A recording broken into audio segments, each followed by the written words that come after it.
As we celebrate Black History Month, we honor the stories and lessons and legacies of African American leaders whose influence continues to shape our nation and our world. Hey, you awesome folks! Thanks for taking this journey of discovery with your guide, Keith Haney.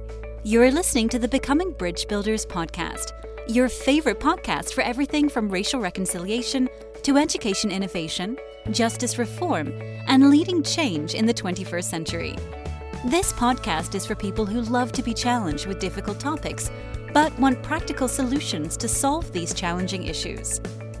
Becoming Bridge Builders makes change possible. Each week on the podcast, Keith invites innovative thought leaders to share how they are building bridges in their area of expertise. You will hear breakthrough ideas and concepts that are changing the world. He's featuring guests who are best-selling authors, leaders at Microsoft, entrepreneurs, leading educators, professors, lawyers, and so many more. Listen in to learn how you can be the bridge to the change you are seeking. Welcome to Becoming Bridge Builders, the podcast where we explore how leaders, innovators, and change makers are building bridges to a better future. I am your host, Keith Haney. Today we have an incredible guest who's redefining how culture can drive progress. Joining us today is Manny Faces, an award-winning journalist, speaker, and cultural strategist. Manny is the host of acclaimed podcast Hip Hop Can Save America and the author of a Cornell West-endorsed book, Hip Hop Can Save America, Inspiration from a Culture of Innovation. His work shines a light on how hip-hop can unlock innovation in education, health, social justice, and beyond. Before we dive in, Manny, first of all, welcome to the podcast. How you doing? I'm doing well. Thank you. It's an honor and a privilege to be here.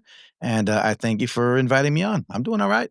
Good. Looking forward to it. Should be a great conversation. I grew up with hip hop, so I Run DMC, Kumo D. That was the groups. But there you go. I'm sure we'll get into it. Fun fact, right out of the gate. Fun fact: my dad was a sociology professor at SUNY Old Westbury, State University of New York, Old Westbury, and Kumo D was one of his students. All right, well, sociology class. All so right. I knew Kumo D was cool for a reason. That's right. So, Manny, what's the best piece of advice you ever received? The best piece of advice I ever received, I don't know that it was spoken that way. I don't know that it was delivered in that way. Like, here's, son, when because my dad was actually a very big advice giver, but he was always of the moment. So whatever happened, he'd have an analogy for it. Right. If you're walking down the street and someone slaps you in the face, he'd always have these weird analogies, violent analogies. I think the best advice that I ever got that I maybe absorbed, was sort of that hip hop ethos of, just flip it, just remix it, just do it different, do something the way it's not supposed to be done. And it starts when you're young and you're taking apart things to fix it or do something different to it or customize it. You're not supposed to do that. And I think that I found out early on that that's not necessarily a bad thing to do, to just try to go, as they say, outside the box. So I think that was probably the best feeling of advice that I ever got, that it's okay to do that. And I mean, even when it wasn't okay, it's kind of something I've always done. So I think it plays into a lot of who I've become, box outside the think. Yeah. Even. I like that, see? Yeah. So you spent 25 years in journalism and media and community engagement. What inspired you to focus on hip hop as a catalyst for change? So it goes back to, I've always been involved with hip hop, the artistic, sense, right? So most people think of hip hop as rap music and its associated elements of art, breaking, dancing, and graffiti and such. And I wasn't a graffiti writer. I didn't break. I did rap for a little bit. I was actually got into DJing pretty early in my teens. So I grew up about the same age. I don't know. We're probably generally around the same age. I grew up the same age, alongside hip hop. And I was in Long Island, right outside of New York City. So it was very prevalent in our community and our culture. And so through the years, I was, I want to be rapper, I want to be producer. I made beats. I had a home studio, and I made tracks for local artists, and we had groups, and we performed at talent shows, and we did all the things. And as I got older, I still tried to do that. I still tried to make it as a producer and a remixer. And had a couple of brushes with fame, but nothing really panned out. But I ended up getting a job in journalism. And it wasn't exactly where I was aiming. I kind of taught myself graphic design. And so I ended up doing graphic design for this newspaper. Turns out I'm a pretty decent writer. So I started doing some writing, and it was an alternative newspaper, an alt weekly. We would know, people don't see, for young people, newspapers are these actual pieces of paper that had words on them. But anyway, and so I started working for them. They were cool. They were scrappy. They were the alternative newspaper. They were not the corporate, main paper in town. They used to go after like the corrupt cops and the businesses doing foul deeds. And they were cool. They were scrappy, and it was like investigative stuff. And so I started getting my journalism chops, again, by osmosis through these folk. And at the same time, I was lamenting, as many New Yorkers were at the time, the movement of hip hop music and culture to other big cities across America, right? Atlanta was becoming the new Mecca, and Houston was popping, and all these other places were popping off. And New York was being said that, hip hop is dead and it's no longer there anymore. And I started like poking my nose around the city, around where like independent artists were still rocking, and they had like weekly showcases that have been going on for 15 years, like these really, intense, fun, and, artistic expressions were happening. And I'm like, nah, I don't know what y'all talking about. Like, it's pretty alive and well over here. And so I blended those two worlds together. My journalism chops. I was building now the website for the newspaper I worked at. But then I just decided to kind of build my own online publication covering New York hip hop music and culture. And I did that for about 10 years. So I'm, by day I'm, working at the newspaper, and by night I'm like the hip hop journalism superhero in New York. And I'm just covering all these things that are happening. And one of the things that happened during that time, again, one of these showcases, this weekly showcase was called Freestyle Mondays. And beautiful, beautiful event. I think one of the most fun events known to mankind. They started as a weekly open mic, basically, for rappers to come through and freestyle. Off the top of the head, impromptu, just making it up as they go along. They had a live band. That was different, right? They had people playing music, run by a great host named Ill Spoken. They would just kind of go off and have these performances and have fun. But once a month, it would come together as a MC battle. And you'd have these two, they have like 4 contestants versus 4, 1 versus 1, right? 8 contestants total. And they would spin the wheel like a game show, right? They'd have these categories, and it'd be like science and current events and hip hop and food groups and these cool categories. And they'll spin the wheel, and it'd end up food groups. And the host would say, okay, flip a coin, and heads or tails, you go first, you go second. You're shark, you're plankton, go. And so these rappers, like I said, these freestyle rappers have to off the top of their head, with no prior knowledge, rap as from the perspective of plankton versus the perspective of shark, and try to outwit each other lyrically and with, funny and charming, and to get the crowd, because the crowd judged you at live music. I'm telling you, this was fun. And you had to be pretty smart. You had to be a good rapper and be good at freestyling, but you had to be pretty smart, and you had to be pretty, I don't know, worldly or whatever. And these weren't young kids, but these 30s, 20s, it was folks that were kind of, young professionals rapping their tails off. And I got to talking to some of them. I'm like, yeah, you're brilliant. Like, how do you know this stuff? Because it could be anything. It could be like, Kissinger versus, Margaret Thatcher, go. And they would do it. They would be able to do it. Bottom line is, I talked to I'm a teacher. Oh, okay. Oh, I work in marketing advertising. I'm an executive. Oh, okay. I've gone to college. I have degrees. I'm smart. I was rapping all my life. This is fun for me. This is cool. And I said, oh, that's dope. Do you get the chance to bring rap into your profession? Do you get to bring it into the classroom? Yeah. Oh, this is what I do. Or I go on weekends to Rikers Island, the juvenile detention centers, and I work with young men. We have these rap writing workshops to help them with their self-esteem. And I start realizing that there are people using hip hop and rap in these ways that are improving people's lives and improving industries or fields or disciplines in ways that we don't really hear about too much. And as a I have all these characteristics of journalism. Like my dad was a college professor, so I went to college for about 2.5 seconds, much to his, dismay. But I learned a lot through him. I suppose he was a sociologist, he's an anthropologist. So I'm like thinking like, this is like, he was a jazz and blues guy. Like I have all these influences coming together and I'm like, this is fascinating stuff. And I just wanted to like learn more about it. And so I started asking people about what they do and who else they work with, and started researching it and finding more and more people doing this. And come to find out, there's a lot of people doing this kind of work with this music and culture that we grew up on. That was I wouldn't say surprising, but certainly I didn't know this. We don't know this. We didn't hear about this. And so my journalistic nature took over, and I said, well, I've got to tell their stories. I love that. Because I think when we think hip hop and when we think rap, we think of it as just it evolved in my time. When I started listening to it in the beginning, I thought it was like you just described. It was these brilliant lyricists who were poetic, who could tell a story and weave it into some really creative music. Until now, and I'm one of those older guys who goes, rap music today is not what it used to be. And you always go back to this was like the Marvin Gaye versus the newer artists. And so you go back and you go, there was so much richness. I mean, the Tupacs who could weave stories and poetry. And I think when we hear hip hop now, we don't see it as being an art form. We see it as being less than. How do you kind of get people to see that it really does have the ability to speak to the heart of a culture and a generation and really transform?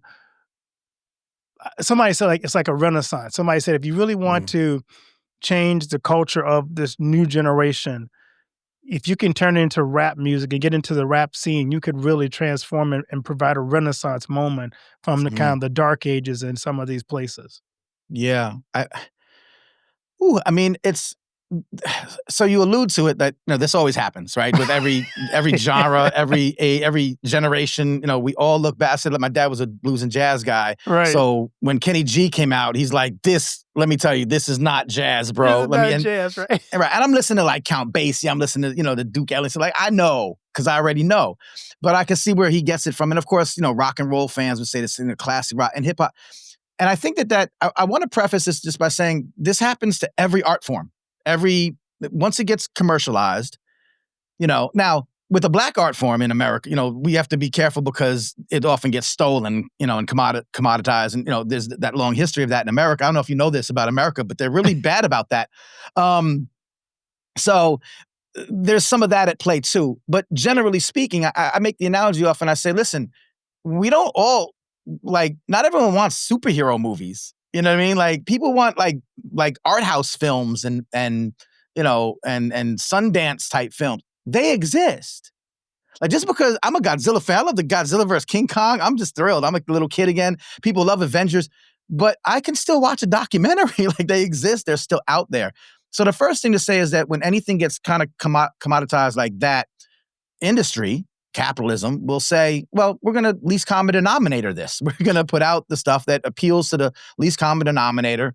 Young people even now are making their own music and kind of cutting out record labels and industries. They're going straight to TikTok and YouTube. So they're saying, hey, listen, this is just what people are attracted to. It's a mess. It's all over the place. But it also is the freedom, right, that we want from our art forms to create whatever we want to create.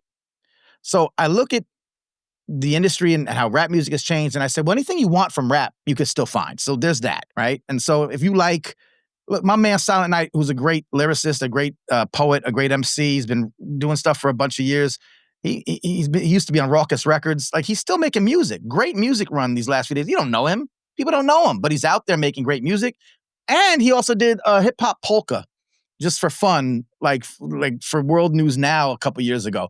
So if you want a traditional purist lyricist, he's one of the best there is. If you want hip hop and polka, that exists too. So everything you want exists. Where we spend time lamenting what's on the mainstream for the young people, twofold. Number one, yes, and right? Yes, that exists, but the things I'm talking about still exist. So what do we do as grown folk to say, okay, we can understand that we're not going to connect with the young people and their musical tastes, but I'm talking about intersections. I'm talking about interdisciplinary stuff. What I hear from teachers and mental health professionals is we have a commonality with our young people. They like hip hop. We like hip hop. Different kind of hip hop. But we can meet in the middle a little bit. We can find ways to say, oh, like you said in the beginning, Kool Moe Dee. Hey, this guy sounds like this guy I used to, listen to, or this song reminds me of something from my youth, or whatever. And there's ways you don't know, but what you know about, and then you have a way to kind of connect with our children. So I think that even though we're not ever going to be satisfied with the state of the mainstream or whatever's being put out to the masses, that doesn't take away from the ability for the music and culture to be used as a force for good. And even when we don't like the material, we don't like the imagery, we know that it has negative effects on young people.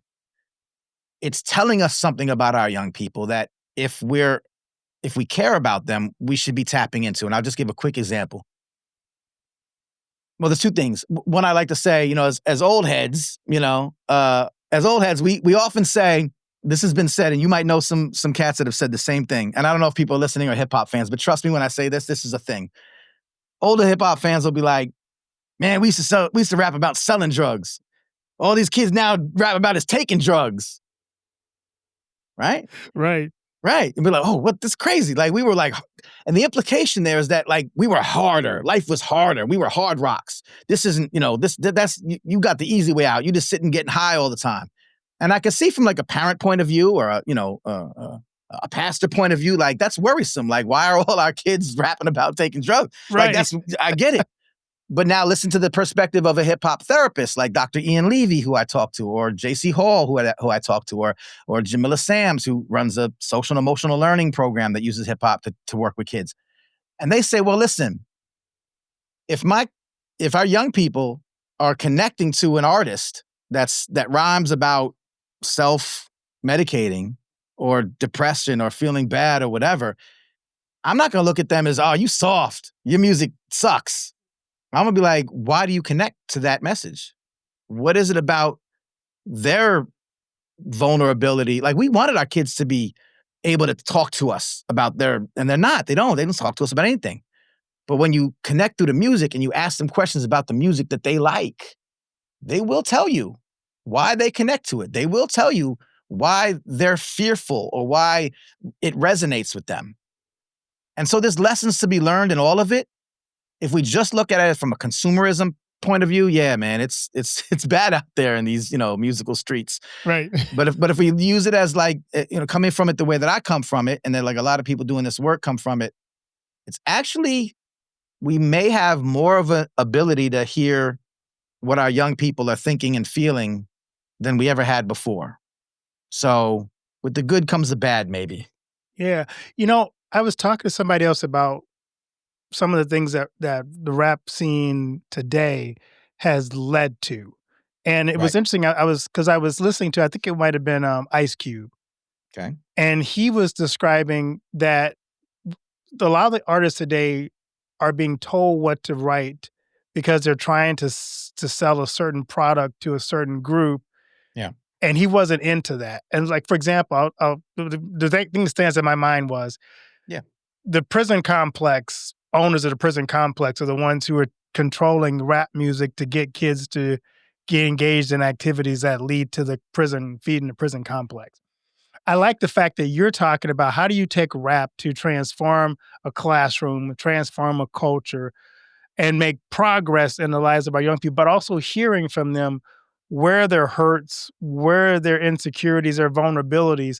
How do we not just take that and go, okay, this is bad, and go, okay, here's where the problems lie. How do we begin to help our kids to say there's a better solution than self-medicating? There's a better solution than in and out of bad relationships or abusive relationships. How do we begin to transform that culture into something positive, identifying where the hurt is?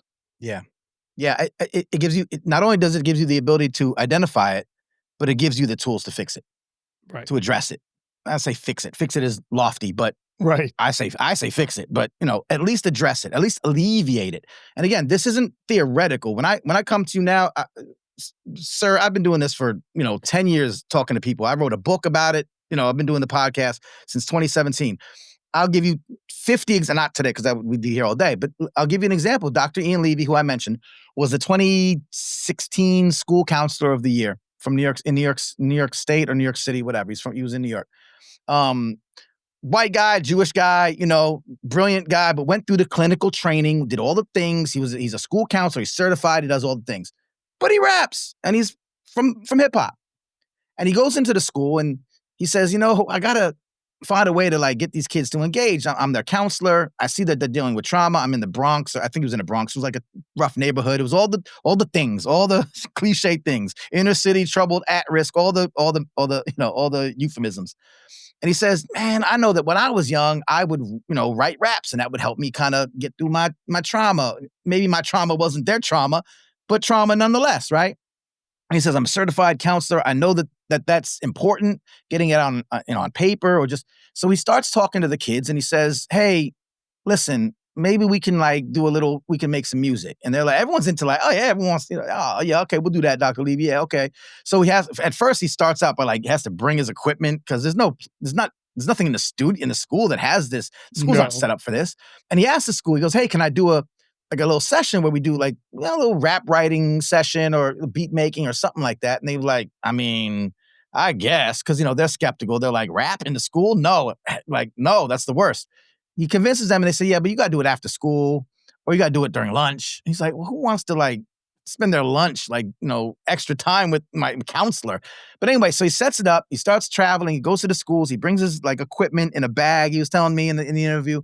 And he starts doing this where he brings the young people in and they're talking to him and they're writing rhymes about it. He shows them, hey, listen, I don't rap like you rap, but I rap. And they're like, oh, Mr. Levy, you can rap. Okay. And you build a rapport, you build a trust, and you build respect for how they see the world and the way in which they speak in it. Again, you don't have to like the music they like. You don't have to like anything about what they like, but you're showing them that, hey, I respect, I'll give you some respect. I like the same kind of thing. Fast forward. He eventually builds a recording studio in his office, in his counselor's office. And again, it's in the book. It's on and I interviewed him on a podcast, but it's why I put it in the book. He says, by the end of this semester, this was during Ferguson, Mike Brown being killed by police, and a lot of police brutality things were happening. Freddie Gray and Sandra Bland, there were all these things were in the news. So of course these are young, mostly men of color in a neighborhood in New York where there's stop and frisk and over policing, and so they see these things and they relate to these things and it worries them. And they Trayvon Martin, they think about these things, and so it was around that time, and so they did a mixtape together. They wrote songs collectively. When you get a bunch of kids, I'm saying kids, but high school kids, right? Yeah, to talk about their fears, their traumas, to be vulnerable together, to speak to each other about that, to do songs together, created a whole mixtape called Hoodies Up, right? The Trayvon Martin thing, and each of the songs wasn't about I'm getting drunk, I'm getting high, I'm messing with all these women, I'm doing all these things. It talked about their fears and vulnerabilities. What other therapist, counselor in America can tell me that they're having that kind of success with young, traumatized Black men in the Bronx? It's not happening anywhere else, but it's happening to them. To the point where in the next year, he says, kids from the program that he did started, I don't want to say recruiting, but a young man would talk to another young man. He'd say, yo, I heard y'all make music in the studio and about your things that are happening. My cousin died and I'm trying to find a place to get it off my chest. They're like, yo, come through to the studio. So he comes through. He makes a song about his cousin. He says, Mr. Levy, can my sister or my cousin, can she sing on a track? She doesn't go to the school. Can she come in? Yes, they brought her to the other school and she sings on the track. They record it. They play it at the cousin's memorial. Wow, right? What a way to help young people deal with trauma and express themselves. And yeah, the industry isn't built for that. The industry doesn't care about that. And Ice Cube, the prison industrial complex being run by the same companies that have stake in. I've heard the conspiracy theories, the secret meeting that happened in 1991 where they all got together and planned this. I don't buy it fully. It's never been fully proven, and I'm a journalist, so I need to see more. It wouldn't be out of the realm of possibility because this country, I don't know if you know about this about America, but there's like things like that sometimes. I just don't know. But regardless, I say, even if it didn't, it would just make sense that it would, again, lower common denominator type stuff. But that doesn't mean that if we don't, but that means that if we give these young people this option, then they'll take it. So if you only see this negative and not enough positive, to me, it's because we don't give them enough options to do positive stuff. Then it's on us. Right. So we can complain about it. We can, these kids today. But I talk to the people that are giving them the option and they take it and it helps them immensely. And that's one of 100 examples I could give you. I love that. What do you say to people? And this is always part of what I do on my podcast is I try to get people to understand we're not really talking about the heart of most of the issues in marginalized communities. We have politicized the issues to the point where we've taken out the conversation and minimized the struggle that people go through. I served in Detroit. I served in inner city St. Louis. I served in inner city Milwaukee and Chicago. And I tell people, you're not getting the full story by watching the news. Right. And when you say that, well, they should just get over it, or they need to just work harder, or there's no real trauma, or all the school systems are the same, you are missing out on the fact that there is a deeper problem here. Whether you call it systemic racism or systemic oppression, whatever you call it, there is a systematic problem and a breakdown in those communities. And you can't assume that they can just pull themselves up by their own bootstraps when you're trying to overcome so many hurdles. And I love what you're talking about. It's like you got to give people the medium and the avenue to express that pain, that struggle. They see their friends who have died. I had kids in my school who said, Pastor, I really think going to school is a waste of time because I don't know anybody who's older than 25 besides my parents. So I'm not going to make it to 25 or 30. So I don't need to have a career or I need to have a future. How do you respond to people who aren't really getting that there is a bigger problem here, that what you're doing and what people like you just described are doing is trying to give people an avenue to find a better path? Yeah, I think, it's tough. There's a certain... That was a long question. That was a long question. But it's an important one because it's like, how do we actually, sometimes we're preaching to the choir, right? Right. It's like, so there's two things. I think there's certain, segments of the population that are just never going. They don't care. They've been too programmed. They don't care. Now, this can happen. Like if you're talking about, problems that, focus on, communities of color, you would think that, there's some like super racist white folk that are going to be like, nah, I don't, it's all fine. It's their fault. Other, and that's how we're being programmed.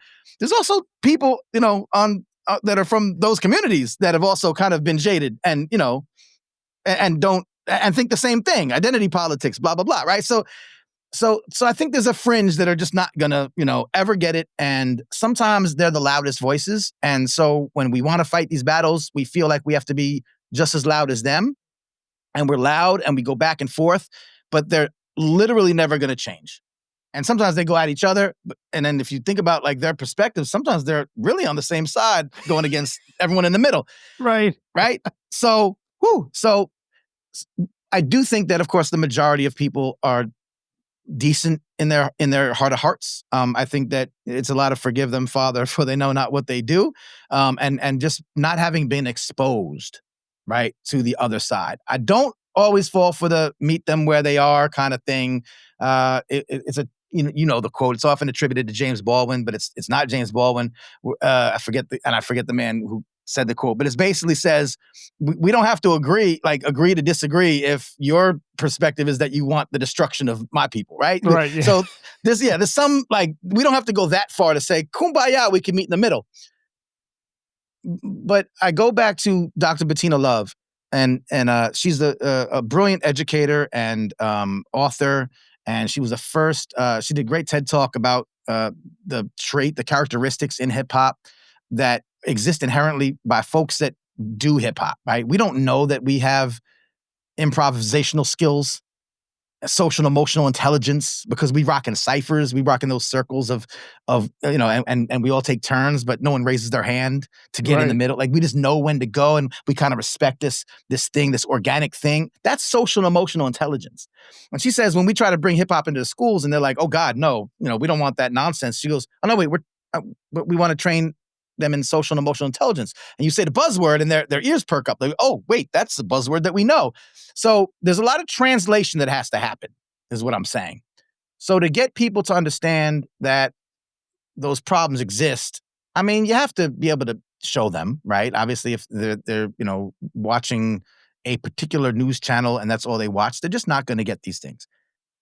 I found it interesting to study. I mean, I documented them, but now we're mad cool, so I don't like to refer to them as like study subjects. But in the book and in one of my interviews is a group.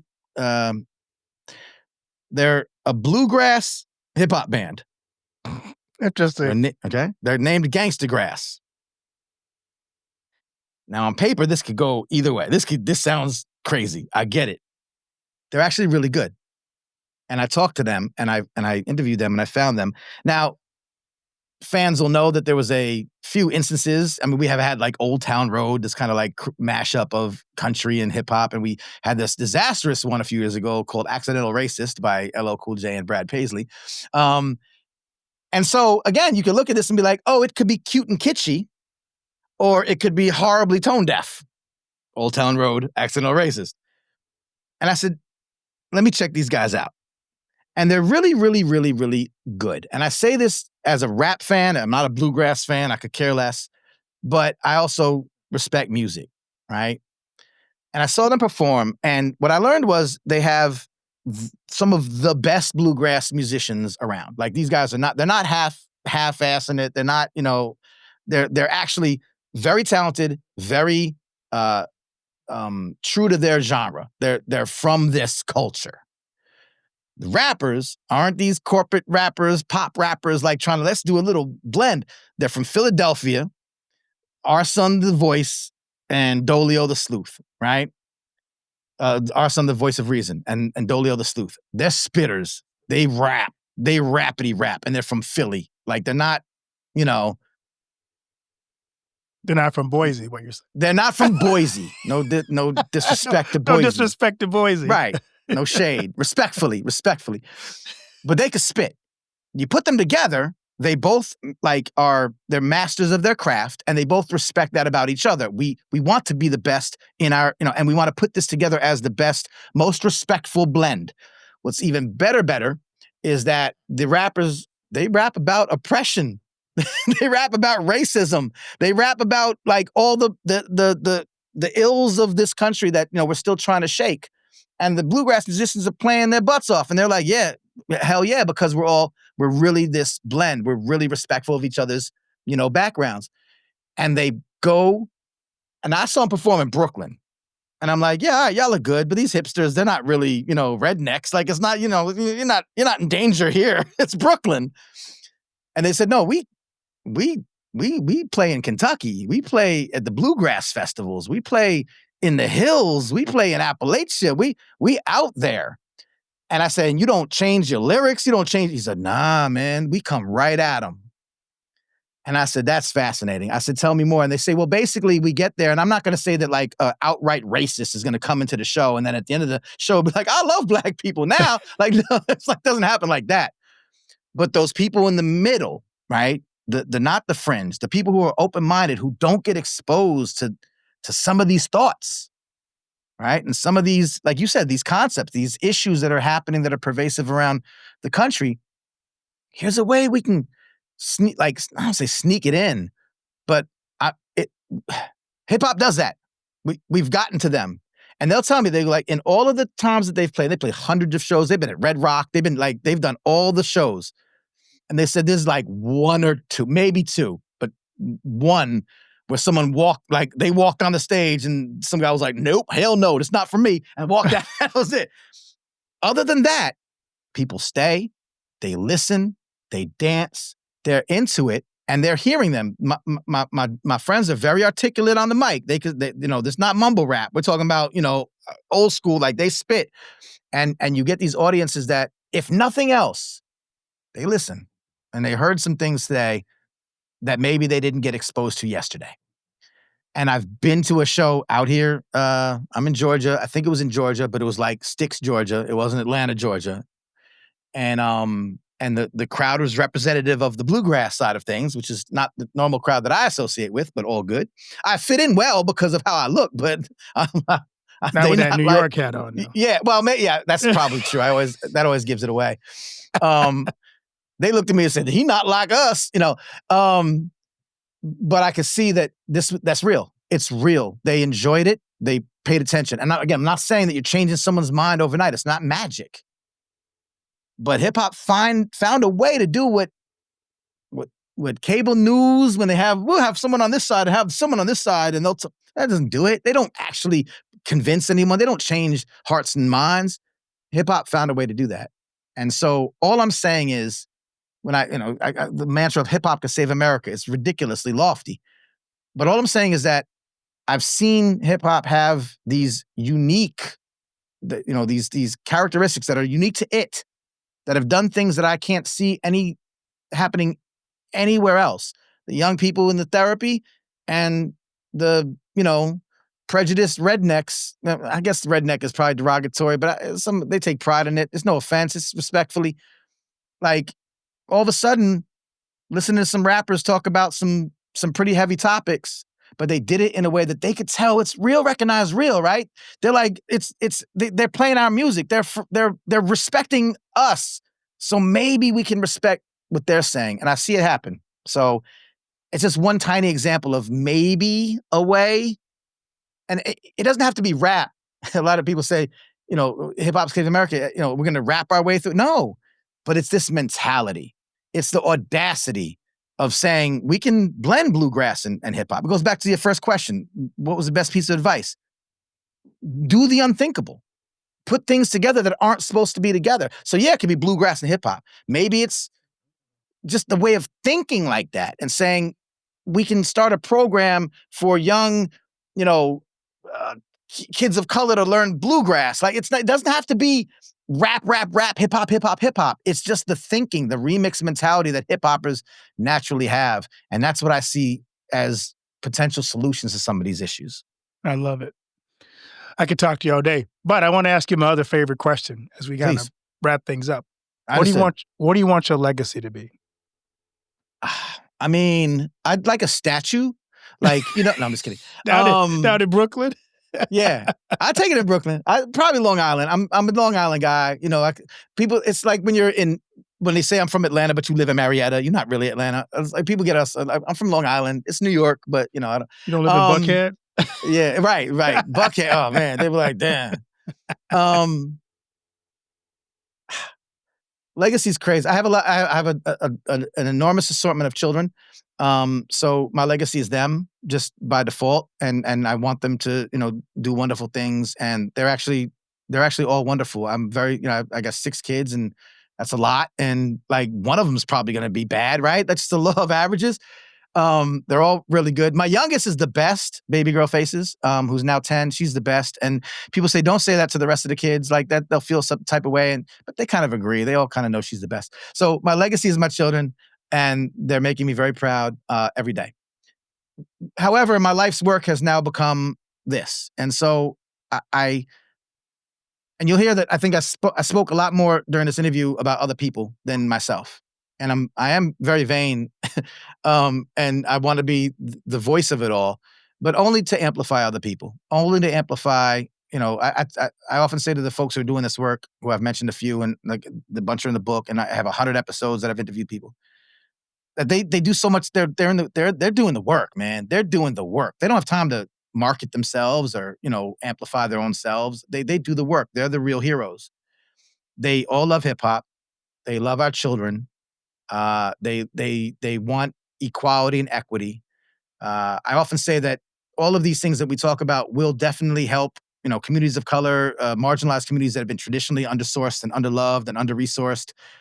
But it's actually universal because there's poor white communities too that, as I said yesterday in an interview, it's the first time I said it. I'm sure someone else said it, but I really like it. If we're not on the yacht, we're all on the same boat. Like we're all in the same boat if we're not on the yacht. So when people start to realize that, we form real coalition. But these tactics, I don't say tactics, it sounds so tactical, but these methodologies, these pedagogies, these ways of thinking, these intersections, they work in white communities too. White kids love hip hop too. It's just the mentality of, hey man, like we're gonna meet you where you are. We're gonna let you be your full, self. Come in the room with your identity. I'm a grown man, so I call myself Manny Faces. It's not my real name. My real name is Bobby Elbows. That's not true. That's a dumb joke. But the point is that, and I'm white. I'm privileged. I could do. He gets away with it because no, I want everyone to get away with it.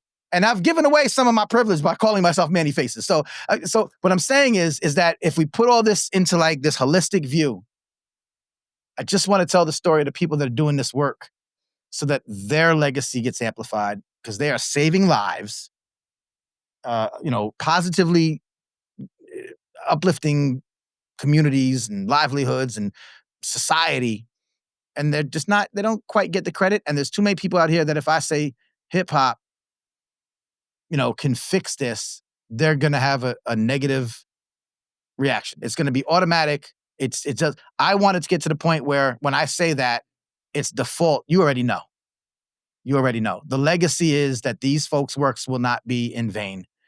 And that some of the really insidious things that are affecting us in this country right now, I know the name of this show. They're actually affecting people on both sides. And if they were to ever bridge together, would know that they're all in the same boat because they're not on the yacht. Right. And I think hip hop has a really, really unique power to do that. Unlike anything, sports is divisive. We're all tribal. Religion, nope, not there. Politics, for sure not. And I would challenge anyone to tell me after, hearing all my spiel and listening to all the people who do this work, find me something that could do it better.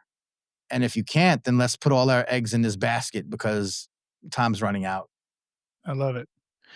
So in season 6, we have something new as well. We have a surprise question. Oh.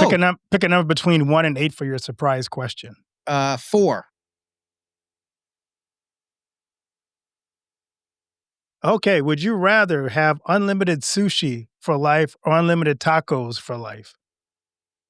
Oh, man. Probably tacos because the variety of taco-esque creations you could make. You could make a sushi taco. And then there I got the best of both worlds. Come on. There you go. You can't make a sushi. You can't make a sushi with like beef and cheese. It wouldn't be sushi anymore. No. But you can't make a sushi taco. You can't make a sushi. There you go. I got it. I know I got that one right. So, Manny, where can people connect with you, hear your podcast, buy your book? I appreciate that. So there's 2 easy sites to remember. My name, Manny Faces, and mannyfaces.com, or you could Google it. I'm the only Manny Faces out there, and I've trademarked it, so don't even try it. But also hiphopcansaveamerica.com. Everything in both of those places links to each other. So whichever one you remember, come find me there. The book is available. I do signed copies if you'd like. You'll get a nice little bracelet made by the inimitable Baby Girl Faces as a bonus. Makes a great holiday gift for people who love hip hop but don't love hip hop today. Who like they once loved hip hop, they don't love it anymore. Perfect gift. They loved hip hop once and still love hip hop. Perfect gift. They hate hip hop and they never will. Perfect gift. Perfect. Give it to your hip hop hating relatives. Let's see what happens. But yeah, those are the places you can find me. Well, Manny, thank you for sharing your powerful vision. And thank you for joining us today on Becoming Bridge Builders. To our listeners, if you want to learn more about Manny's work, check out his podcast, Hip Hop Can Save America, and his book with the same name. Links will be in the show notes below. Until next time, keep building bridges and keep bringing us closer together. Thank you so much, Manny. Thank you, sir. I appreciate it. Do you know that most entrepreneurs hit a revenue ceiling and have no idea why? They're working harder, spending more money, running more ads, but revenue stays flat. My friend Dr. Noah St. John calls this the invisible break. He's giving our listeners a free revenue ceiling audit to help you see what's really holding you back. You'll get a free 30-day membership to NoahBot, giving you access to Dr. Noah's 30 years of experience to help you reach your next level. But hurry, because there's only 50 available this month. So if you're tired of being stuck at the same revenue level and want to finally break through, get your free revenue ceiling audit at drnoahvault.com in the affiliate link that'll be listed in the show notes.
Thanks for listening to Becoming Bridge Builder. If you enjoyed this episode and want to help support the podcast, please subscribe and share it with others. Post about it on social media or leave a rating and review. To catch all the latest from me, you can follow me on Instagram at @bkeithhaney and on Getter and Twitter @RevHeadpin. Thanks again and tune in next time.